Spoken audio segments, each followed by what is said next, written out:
नमस्कार मित्रांनो, झी मराठीवरील शनई चौघडेतील पुढील भागांमध्ये आपल्याला असं पाहायला मिळतं की हा भाग प्रेक्षकांना सुरुवातीपासूनच भावनिक आणि थरारक प्रवासावरती घेऊन जातो, जिथे गौतम हॉस्पिटलच्या बेडवरती शांतपणे पडलेला आहे, पण त्याच्या चेहऱ्यावरती दिसणारा थकवा आणि आतल्या भावनांचा संघर्ष आपल्याला स्पष्ट जाणवत असतो. त्याच्या श्वासांची गती स्थिर असली तरीही मनामध्ये असलेलं वादळ कुणालाही दिसत नाही. डॉक्टर जयला बाजूला घेऊन जाऊन अतिशय गंभीरपणे सांगतात की गौतम आता धोक्याबाहेर आहे आणि त्याला डिस्चार्ज देता येईल, पण त्याची मानसिक अवस्था अजूनही खूप नाजूक आहे. कोणालाही भावनिक धक्का त्याला पुन्हा त्या अंधारात ढकलू शकतो आणि तिथून तो कसाबसा बाहेर आलेला आहे. जय हे सगळं शांतपणे ऐकतो, पण त्याच्या डोळ्यात चिंता आणि शंका हे दोन्हीही आपल्याला दिसत असतात. त्याच्या मनामध्ये एकच प्रश्न फिरून फिरून येत असतो आणि तो म्हणजे गौतमने इतकं टोकाचं पाऊल का उचललं आणि त्याच्या आयुष्यात असं काय चाललेलं आहे जे सगळ्यांपासून तो लपवत आहे. डिस्चार्जची प्रक्रिया पूर्ण झाल्यानंतर जय गौतमला घरी घेऊन येतो आणि घराच्या दारात तेजस्विनी उभी असते. तिच्या डोळ्यामध्ये काळजी, माया आणि थोडासा रागही मिसळलेला असतो. ती पारंपरिक पद्धतीने गौतमचं औक्षण करते, पण तिच्या हाताच्या हालचाली आणि अवस्था त्याच्यामधून आपल्याला स्पष्ट दिसतं की स्वतःलाही ती प्रश्न विचारते की मुलगा इतका दूर कसा गेला. घरामध्ये सगळेच आनंदाचे आहेत आणि त्याच्या आनंदाने स्वागत करतात, पण त्या आनंदामागे एक भीती पण दडलेली असते. कुणालाच माहिती नाही का पुढे काय होणार आहे. गौतम शांतपणे सगळं पाहत असतो, पण त्याच्या नजरा कुठेतरी हरवलेल्या दिसतात आणि जणू तो अजूनही त्या आठवणींमध्ये अडकलेला आहे आणि दिसे आहे आशावरी.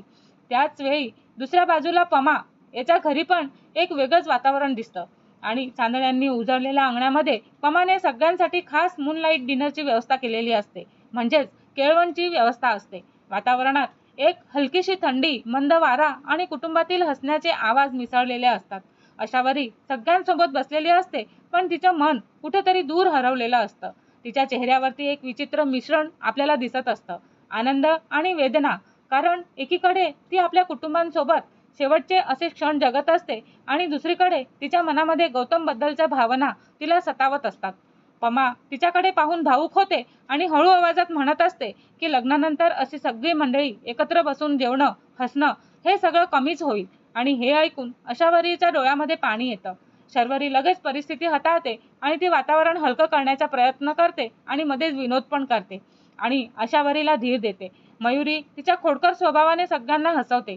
काही क्षणासाठी सगळेजण आपापले दुःख विसरून आणि चांदण्यांच्या प्रकाशात कुटुंबांच्या एक सुंदर आठवणीत राहणारा क्षण जगतात. पण ह्या शांत आणि आनंदी वातावरणाच्या मागे एक मोठं गुपित लपलेलं असतं. गौतम घरी आल्यानंतर पूर्णपणे शांत राहू शकत नाही. तो आपल्या खोलीमध्ये जातो आणि एकटाच बसून विचार करत राहतो. शेवटी तो फोन उचलतो आणि मयुरीला गुपचूप तो कॉल करतो आणि तिच्याशी बोलताना त्याच्या आवाजामध्ये एक वेगळीच मृदुता आणि ओढ दिसत असते. तो तिला प्रेमाने छोटी असं म्हणतो आणि आशावरीबद्दल विचारतो. त्याच्या प्रत्येक शब्दातून तिच्याबद्दलची काळजी आणि प्रेम आपल्याला जाणवत असतं. मयुरी थोडी गोंधळलेली असते, पण ती त्याला सांगते की आशावरी सध्या व्यस्त आहे आणि ती नंतर बोलायला सांगत आहे. तर गौतम काही क्षण शांत राहतो आणि त्याच्या चेहऱ्यावरती निराशा आणि असहायता स्पष्ट दिसत असते, पण तरीही तो स्वतःला सावरतो, कारण त्याला माहिती असतं की तो जे काही करत आहे त्याचे परिणाम खूप मोठे असणार आहेत. दरम्यान जय याचा संशय खूपच वाढलेला असतो आणि तो आता पूर्णपणे जागा झालेला असतो. तो गौतमच्या प्रत्येक हालचालींकडे बारकाईने लक्ष ठेवून असतो आणि त्याच्या जाणवतं असतं की गौतम काहीतरी आपल्यापासून लपवत आहे आणि हे गुपित खूप मोठं आहे. एक दिवस जय संधी साधून गौतमचा फोन हातात घेतो आणि तो कॉल लिस्ट उघडतो आणि त्याच्या लक्षात येतं की एकच नंबर वारंवार डायल झालेला आहे आणि त्याच्या डोळ्यामध्ये कुतूहल आणि संशय हे दोन्हीही वाढतात.